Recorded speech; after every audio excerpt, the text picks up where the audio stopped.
बिस्मिल्लाहिर्रहमानिर्रहीम। रब दा लख लख शुक्र है कि मैनू अल्लाह ने रोज़गार दे दिता, नहीं तो मैं बहुत परेशान था कि मैनू ख्वाबो ख्याल च भी नहीं सी आया कि मैनू रोज़गार मिलेगा। जी बिस्मिल्लाहिर्रहमानिर्रहीम। सहारा बनो में मैं हूँ खान अली तो ये मेरा भाई है जिसका नाम है मुहम्मद यूसुफ। तो चंद दिन पहला मैं इन्हां दी एक वीडियो अपलोड की सी। ये भाई मेरा मुहम्मद यूसुफ काफ़ी परेशान सी, घर के हालात भी इहो जे सन, घर दे विच कुछ खाण नूं नहीं सी। तो चंद मिनट की जाके जरा वीडियो देखो।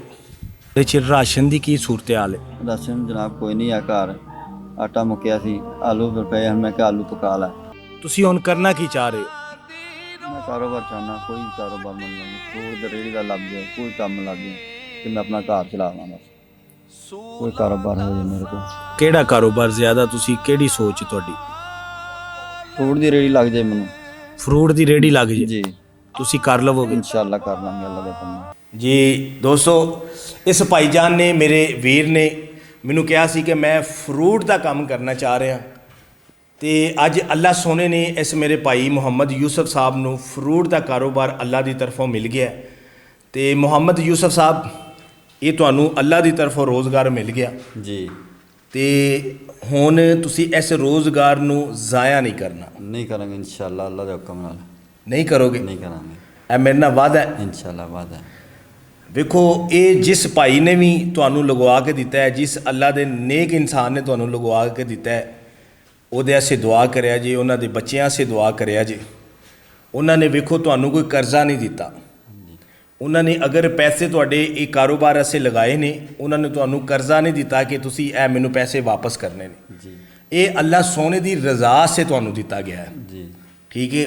तो इस रोज़गार नू कदी ज़ाया ना करिया जे, मेरी भैन ज़ाया ना करन। इंशाअल्लाह नहीं करांगे। तो स्पैशल उन्होंने कहा, दुआ से कहा कि अगर तुसी वेखो जी, अगर तुसी उन्हां आसे दुआ करते हो तो उन्हां दे बच्चों आसे, उन्हां दी फैमिली आसे दिलों दुआ करिया जी। जो तुहानू लगे ना कि उस बंदे ने ये मैनू दिता है अल्लाह सोने की रज़ा से, तो उन्हां आसे दुआ कर दिया जी इंशाअल्लाह।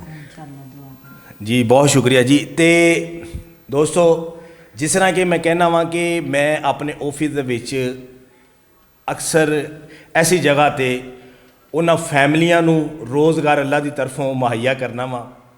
वो क्यों ऑफिस के अंदर करना वा? सब तो पहला इन्हां नू सहारा बनो के थोड़े जे रूल समझाए जाते हैं कि एक तो इस रोज़गार नू ज़ाया नहीं करना, दूसरा इन्हां नू रेट का समझाया जाता है, नाल लैके सब्ज़ मंडी नाल लैके इन्हां नू फल फ्रूट खरीदन का थोड़ा जिहा तजर्बा दस्सिया जाता है कि इन्हां नू नुकसान ना होवे।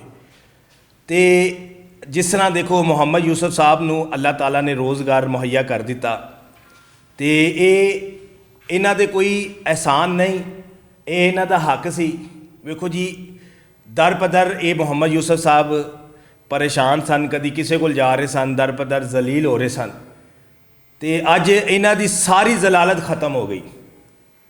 तो इस तरह मैं कहना वा कि यार मेरे नाल जुड़ो, सहारा बनो दे नाल जुड़ो, थोड़ा थोड़ा करके इन्हां लोकां दी असी मदद करिए अल्लाह सोने की रज़ा से, सोने रब की रज़ा से। मेरा मिशन ही भी है वे कि रोज़गार का।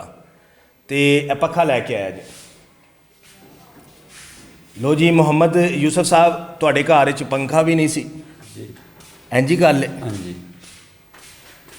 तो ये फड़ लो, ये पंखा भी आ गया।